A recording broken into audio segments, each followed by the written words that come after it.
Ginawa niya yun, palakpakan ng mga tao kahit anong sinasabi niya. Kahit pambubudol na ang kanyang mga sinasabi, palakpakan pa rin ang mga tao, di ba? Jet ski, budol yun 3 to 6 months, budol yun Ano sinabi niya about kay former Senator Trillanes? Offshore accounts, budol din yun Di ba? Mga at the end of the day, napakaraming budol. Pati yung mga sinasabi niya doon na inaamin niyang mga criminal activities niya sa Davao. Sowing intrigues and planting evidence nung siya ay prosecutor. Ano yun? Lahat joke yun? Kaya siguro, okay lang yun. Ginawa niya sa kanyang termino bilang presidente dahil siya ultimately, he's responsible for running the country during the time. Pero ngayon, hindi. Iba na ang presidente. So, it's either he shut up or he just wait for the elections and show his might.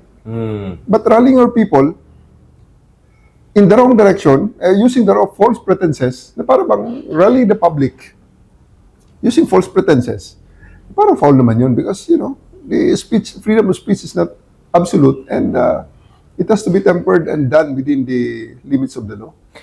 General, just going back to this, sabi niya enough is enough. Obviously, we can have a long conversation about the 6 months of Duterte's term. We had Senator Trillanes also on our show, constantly reminding us, hindi lang sa mga budol, but yung mga lumabas sa Quadcom na kung ano-ano, di ba? About yung mga potential involvement with illegal drugs and yung mga anomalya na nangyari ng panahon Digong. But the thing is, he has not been a president for almost 3 years. Yeah. Last year palang January, he started the year by threatening essentially destabilization, threatening separation of Mindanao. You were based in Mindanao back then. And then throughout the year, hindi lang siya, but yung anak niya ng kasalukuyan ng vice-presidente. I don't know how you want to put it, a conditional assassination, pero it doesn't work that way. So, when you say enough is enough, it's also about itong attack nila ng sunod-sunod sa ating Pangulo at saka ating mga top leaders, at least since last year, right? Alam mo kasi, Richard, yung limits ng decency naman, universal yan Yung limits ng decency lang, especially among leaders, especially among people na marami ang naniniwala. So, yun yung point ko ron Masyado namang hindi ka na presidente, daldal ka pa rin ng daldal dyan na para mga akala mo hindi ka tatablan. O ngayon, susubukan natin kung hindi nga tatablan ng kaso.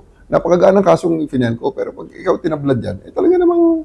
What is your case again, just to remind for people who know? Unlawful utterances. Maliwanag. Tapos inciting to sedition.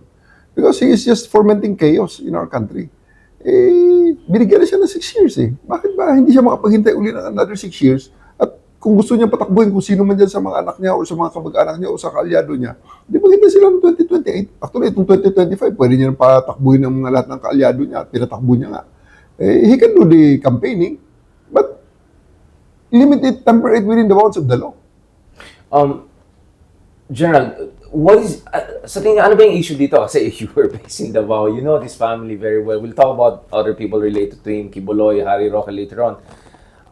Ano yun, hindi niya matanggap na wala na sila sa poder? Ito ba yung issue niya talaga? Power trip ba to? Or power hungry ba to? Hindi ko maintindihan. Bakit siya ganyan? Masyado na sila naging komportable na talagang absolute sila. Diyos ang tingin nila sa sarili nila. Na anything they do, anything they say, they can't go wrong. No? Pero hindi. Hindi ganun may mga taong hindi naman lahat nasisiyahan Siyempre, may butanting ang mga kalaban nila. Sige, sabihin natin na palagi silang panalo. Pero tingnan mo nga naman yan. O bakit hindi niya patakbuhin ang sarili kung talagang malakas sila bakit kailangan ang tatay mismo ang tatakbo laban dun sa pagka-mayor matanda na nga siya Di ba? Patakbuhin yung mga anak niya para malaman natin kung talagang tanggap nga ng buong Davao City ang pamilya niya. Wala ba siyang confidence na kanyang mga anak, na mananalo ang mga anak niya? Mukhang wala Mukhang wala Di ba? So, dyan pa lang, sa puntong yan, medyo makapag-isip na tayo na something's wrong. He has to put his own house in order first before he start fomenting chaos dito sa other parts of the country or the whole country in itself. So can we say, I mean, to use their favorite term, destabilizer na ba ang mga Dutertes, basically? I mean, that's the term they used to deploy against any critics back in the day. Yan kasi mga terms na wala namang legal definition. Walang legal basis. But yan, opinion siya, opinionated. So at this point, I do believe that my opinion does not matter. Ang sa akin lang tinitingnan dito, nung final ko ang kaso, I saw a violation of law. So, yun lang ang basihan ko. I saw a violation of law. And when it comes to the Duterte's general, do you think worried din sila na baka this could be their downfall na existential threat? May sense of desperation ba sa tingin niyo on their part? Hindi ako makapag-speculate eh, you know. Yeah. I don't want to speculate din also. Pero tingnan natin, nalalapit ang election, di ba? The Patriarch Duterte is still running. Hindi niya mai-hand over sa kanyang mga anak ang renda ng Davao City. So, maybe it speaks a lot. So, at the end of the day, it will be the people of Davao City who will be determining their fate. So, the voters will just make their voices heard on this coming election. Well, this is a politically sensitive question. I mean, you're free always not to answer me, General. Still, there is a possibility that the ICC warrants of arrest could come this year. I mean, again, it's speculative at this point in time. Nasunog kami. Can you say that the Philippine National Police is ready to enforce if ever the DOJ clears this, if the Philippine government clears this? Well, you know, ang Philippine National Police naman susunod lang yan sa kung ano ang iutos sa kanya. Especially yung mga legal na utos, syempre. Right. Nung time niya nga, may mga illegal orders nga dahil ito mga orders na hindi nga niya maamin sa Quadcom, di ba? Sumunod nga ang mga pulis. Let's not sugarcoat anything. Let's stop sugarcoating things now. Talagang susunod ang pulis sa kung sino ang nagutos, especially ang nagutos ay duly constituted authority. So pag inutusan ng PNP na implement ang warrant, whether what warrant is that, pag sinabi ng gobyerno natin na ang warrant na yan ay valid at yan ay dapat i-enforce, we'll enforce it. The reason I ask it, again, I know this is sensitive, is because yung concern ng ibang tao is magkakaroon ng gulo dahil loyal daw yung mga pulis sa Davao sa kanya, ganun-ganun. But from my understanding, reconfigurations have been taking place to make sure rule of law prevails. Ang pulis, I would like to believe na ang pulis ay professional. Sumusunod yan sa batas. Susunod yan sa duly constituted authority. So, kung magkagulo man, we always hope for the best. But we are prepared for the worst. Speaking of preparing for the worst, I mean, General, you also went at least against one of their, I don't know how do you call them, trolls, propagandists, whatever. Kasi grabe, last year yung mga attack sa inyo, personal, it was crazy all over the place. Kaya daming bilib na bilib sa inyo, General, na you keep your stoicism under all of the kind of pressure. Naalala ko na may time na may mga memes sa'yo na minor ka daw. Mina ka para napin. So, you weathered, forget about storm, like 10 tornadoes at once. Nevertheless, was this also another case of enough is enough? Kasi parang ang ginawa nila is parang pinapalabas na nasa ospital po kayo, nasa emergency room na kayo. Ito kasi,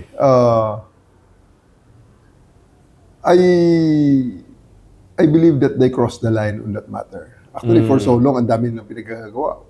Game lang naman ako eh. Yung ginawa nilang meme na may sungay ako and nasa impyerno, ay ginawa ko mga profile pic. Right. Pero yung apektado na ang pamilya, yeah. I think people can identify with that. Bakbakan tayo, pero may mga limits tayo, may mga boundaries tayo. Ang hindi kasali yan because you really won't like it. Pag ako naman ang gumanti dyan sa ganyan na hindi kasali, isasali ko rin. Right. Di ba? Pero hindi tayo ganun eh. We went to the recourses provided for by law. So, is this a cyber libel case? Yeah, cyber libel. The reason I asked that is, of course, I come from the media, and this is a sensitive issue, and I was hoping Attorney Star would stick around kanina because we have this case kung saan, this doesn't apply to you, obviously, but, you know, mga politiko, ayaw nila yung may na-criticize sa kanila, i-cyber libel nila agad. And sometimes they say the process is punishment, meaning kasi mahal yung kaso, ganun-ganun. Obviously, in your case, you know, what you're saying is that enough is enough. Talagang below the belt na yung mga attacks, apektado yung family nyo. What I want to say here, General, is that from the outside, how do you reassure people na hindi ito yung parang ma-weaponize ng mga ibang opisyales or they might not get ideas from you and then any criticism, any satire will be facing a cyber law case? Ang dami naman nilang ginawa na before. May kinasuhan ba ako? Wala naman eh. Ngayon lang. Kasi nga, yun nga sabi ko, don't cross the line. Game tayo dyan, kahit ano sabihin nyo, most hated man, may lumabas na naman ngayon is the most corrupt police officer, mga ganon. Gagawa ng story, yeah. The most incompetent police officer, May retired nga na general diyan na Siya bakbak ng incompetent. bakbak sa akin, pinapabayaan ko nga eh. Right. Hindi ko na nga pinapatulad because, well, sige lang, barat ka lang dyan, sir. No problem. We'll listen to you kung ano man ang gusto mong sabihin. Because at the end of the day, you had your time and I don't think you succeeded. So, maybe in areas where you failed, maybe we'll succeed. So, yun na lang ang pinaka-the best na ganti na lang dyan sa kanilang mga criticism sa akin, which is nangyari na before when I'm looking for Mr. Kibuloy. Marami nagsasabi na may mga nagtitext sa akin noon na bilang yung upperclassman mo, sinasabi namin sa inyo na you are walking towards the road to perdition. Bigla na lang nahuli ko si Kibuloy. Ano ngayon naman sasabi nila? So, redemption. Sa kanila naman, wala naman silang decency rin lang na humingi ng sorry tuloy-tuloy pa rin. So, at the end of the day, I just can't believe the kind of thinking these people have. Kaya minsan, gusto mo maniwala talaga, medyo may kahinaan talaga ng ulo mga sa naniniwala sa ganung propaganda eh. 6 na taon na budol hanggang ngayon, binubudol pa rin. Paniwala pa rin eh. Kulto is kulto. I'm sure you know a lot about cult, and that's why I'm glad there's a Holy Bible here, to keep us protected and all. No, General, going back to this, so are we gonna look at also potentially cyber libel cases again, other trolls and propaganda? Kasi ang dami nila eh. Grabe, ang dami nila all over the place. Sa akin naman is, nakita nyo naman eh, I can let those things pass. Right. Except for a few things. Pero, ako naniniwala naman na mga Pilipino, may decency pa rin yan eh. May mga exceptions lang, yung mga pasaway. Kaya nga marami pa rin Pilipino ang nandiyan sa labas ng kulungan. Eh. Wala naman hindi naman lahat nakukulong. Kukunti lang nakukulong. Yung talagang napakapasaway. And they know that it's already beyond the ambit of the law. And they still want to test the limits of the law. So pag sila ay tinamaan, ayun na. Sa ngayon nga, ang tinamaan, biglang umiyak eh. Nagbibideo ng umiyak. Minura ako ng minura eh. Pero okay lang yan.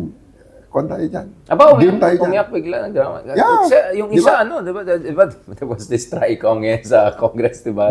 Pina-shock house order yung ibang trolls, diba? Or, hindi nagsilitingan, diba? Tapos yung isa sabi, ay, maapektuhan yung pamilya niya. Paano na sino magpakain ng mga kapatid? Wait lang, inaamin mo ba na bayaran ka ngayon? I mean, that's the funny thing, no? So ang sinasabi niya is comeuppance yan, no? Kumbaga, shot across the bow yan, na umayos-ayos na kayo, magbagong buhay na kayo, maghanap kayo ng ibang, siguro, livelihood, wag ganon. Okay lang yan kung yan ang hanap buhay nila. Wag naman sa Okay lang yan kung anong hanap buhay nila. But they should also be prepared for the repercussions. For the repercussions, yeah. Kumuha sila ng abogado. Kasi nga, ang pinopropagandize nung kinasuhan ko, na kesyo pag namatay siya, ako ang suspect. Ang sagot ko lang naman, napakasimple. Wala akong intensyong patayin ka. At hindi yan ang gawain ko. Gawain nyo yan. Kaya kayo takot sa inyo mga sariling multo.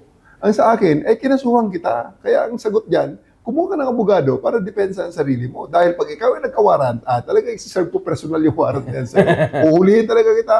Pupusasan kita. Ilalagay kita sa kulungan hanggang sa makapagpiyansa ka. Kasi sa cyber libel, may 40,000 naman ang piyansa niyan. Kaya niya yan. Pero ipapakulong mo talaga siya oras na lumabas ang warrant niya. Yan ay kung lumabas ang warrant niya. Kaya galingan niya. Kumuha siya ng magaling na abogado. Well, I mean, kung magandang kita nila, they should sumama for up. Wala. Marami na mga abogado yung team na yan. Hindi problema sa kanilang abogado. Hindi problema sa kanilang pera. Napakaraming pera ng mga to. They have money. They have the resources. Full-time job nila to eh. Speaking of money resources, I know you're not NBI. We separately had conversation with National Security Council folks and AFP folks and DFA folks. But to the degree that the CIDG and the Philippine National Police can say something about this, ano po yung role ng ating kapulisan and especially your office pagdating sa issue ng dealing ito sa mga troll farms na potentially may malign influence or seditious or politically oriented. Hindi lang yung personal attack lang sa'yo, pero may bigger conspiracy to bring down the government. Kasi ngayon, ang diskurso na narinig mo, RevGov, di ba? May mga titos Viber group ngayon na pinag-usapan, openly brazen. Brazen yung term na ginamit ni Senator Trillanes. I asked the Senator Trillanes kasi alumnus na siya, nakatatlo na siyang kudeta, di ba sabi? So, what is the role of the PNP here in addition to NBI, AFP? From your perspective po? Alam mo, dumating na tayo sa punto na ang giyera hindi lang dito sa physical na giyera. Winning the hearts and minds na rin. Kasama na, lumipat yung insurgency natin na template na winning the hearts and minds. Dito na dumating na sa law enforcement na pati yung sa stability ng country, pag-maintain ang stability ng country, which is very vulnerable. Considering na marami pa rin tayong mga kababayan. Yeah. Remember, we are number 79 out of 79 countries in the world. Number 78 or number 79 tayo. In terms of reading comprehension. So, ibig sabihin, napaka-vulnerable Yung natin. PISA ranking. Yes. Ang mga kabataan natin, marami tayong citizens na uninformed pa. Despite na sa proliferation ng social media, siguro dahil marami sa atin ang naging, kahit na sa mga estudyante, ang naging focus, hindi na yung pag-aaral, kundi yung talagang survival. So, gano'n ang situation natin. So, we're very vulnerable sa mind conditioning. So, dapat ito ay pangalagaan din ng ating gobyerno in such a way na huwag namang makawawa ang mga tao natin na masubuan ng maling impormasyon pagkatapos paniniwalaan nila na at the end of the day, ikapapahamak nila individually at ikapapahamak ng ating bansa and our community as a whole, the Filipino nation as a whole, dahil ito na nga, na-shape ang ating pag-iisip ng mga toward sa maling direksyon, gawa ng mga taong may mga resources para gawin ito. So, we need to protect our country regarding that matter. Parang wala ba kayo sa krimen yan? May mga tao, or especially the organized crime. The organized crime is the capability dati na to shape the direction of the community. So, andyan ang law enforcement. Ini-enforce ang mga batas. So, sa ngayon, ang PNP, with the ACG at the Cybercrime Group, and itong sa ADG, is in the forefront of ensuring na yung mga utterances, yung mga information na inilalabas, ay tama at hindi fake news na designed to harm our community and our country. Speaking of the existing legal structure, kasi generally you always talk about the rule of law and that you follow the law even against all odds back in the day, diba? Under the previous administration, to put it honestly. Sapat ba yung mga kasalukuyan ng mga batas? I know, again, this is a sensitive question, but some officials would openly say na, for instance, yung mga batas natin dun sa treason or yung mga ganun, kailangan i-update kasi Commonwealth era pa yung mga iba dyan. Do you think when it comes to our legal infrastructure at saka existing legislations, when it comes to the issue of yung mga seditious, destabilizing, weaponization of the information ecosystem. At ngayon, actually, the other day, kausap ko lang si the USEC Jeff from DICT. He was talking about itong cheap fake. Ang daling gumawa na napaka-sophisticated. He was saying, actually, you can make a very believable na fake video na siguro mga 50,000-100,000 kaya na ngayon. Sobrang mura. I mean, it's very affordable. What's 100,000 for politicians, right? So, yung sinasabi niyo pa na napaka-vulnerable na po yung population natin dahil mahina yung educational foundation, yung critical thinking training. And then ngayon, lalagay mo pa ng ganyan mga technology na gumagaling every year. Kagabi lang, I was just checking ChatGPT, was comparing to other things. Sa tingin niyo ba, kailangan ba natin ng mga bagong batas or mga bagong mekanismo or siguro palakasin yung kakayahan ng mga iba't ibang ahensya, katulad ng ahensya niyo, General, para mas effective yung response dito? Kasi nakakatakot eh. Alam mo, Charles, that's the reason why Congress is existing. Kasi ang operational landscape, ang operational environment, nag-iiba-iba yan. You cannot enforce something that's not prohibited by law. Di ba? You cannot stop somebody from doing something that's not prohibited by law. Kaya nga, ang Kongreso natin ay, kundi yan, it's keeping up with the times. So, may mga additional na mga bills, may mga bagong bills na sinasampa dahil ito ang nakikitang situation, ito ang dapat na solusyon, wala kang batas na naka-involve dyan. So, may mga batas na kinakraft regarding that matter. So, are there existing laws that are, I mean, sa pagkaalam nyo ngayon sa Kongreso, do you think the Congress is looking at this enough in terms of yung mga kailangan ng mga bagong batas or amendments? Kailangan ba amendahan yung mga ibang batas natin pagdating sa issue ng weaponization of the information system? Essentially, this is a cybercrime issue, right? Oo naman. Before nag-recess ang Congress, may mga nagawa na silang mga hearings regarding this matter. Like, for example, yung sa online platforms ng yung business online platforms, yung mga apps na about marketing apps, yung mga wallet apps, lahat yun, maraming mga hearings na ginagawa ang gobyerno. Kasi daming scam Kasi dyan nangyayari. May maraming nabibiktima dyan. Maraming life savings ang nawawala dyan. Meron din dyan na mga nagfo-foment ng discontentment, nagfo-foment minsan ng away the interpersonal relationships are affected. So, ang Congress naman natin is, I do believe, is very responsive in this matter. And when it comes to President Marcos Jr., I mean, the sense is that he's leveling up. Kasi parang last year, ang sinasabi na to, this is ironic, diba? I mean, I'm from Ilocos. Parang napakabait naman ni BBM, puro mga ganun ng tao. But now, we see the President really stepping up. Dun sa speech niya sa Lawag the other week, talagang kinall out niya lahat ng mga budol ng previous administration, di ba? Whether it's corruption, Farmali, whether it's West Philippine Sea issue, whether it's, yung drug war na fake naman na drug war.